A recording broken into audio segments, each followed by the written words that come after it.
Kita na yan guys. Yan sa amin yun guys. Ang ganda tingnan yung bulaklak niya. Sa amin yun guys, yung tawag dito ano eh. Ampyon to eh. Makain naman to. Ang ganda yung bulaklak niya. Para siyang ampyon to eh. Alam ko ito. Yan guys oh. Tayo natin kakainin.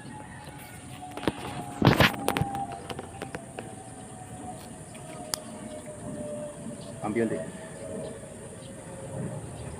Iba yung doon sa ano, yung sa bukat. Ito din yung lasa niya.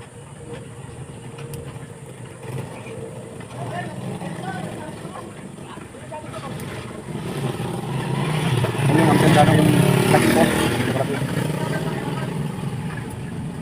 Para namuhi kumuk. Namuhi yung kumuk yung hindi tayo. Ang tawag ko. Ito naman laman niya guys. Hindi naman itong tayo guys. Dito makalason makakain to. Dito yung tao kung kaya daw.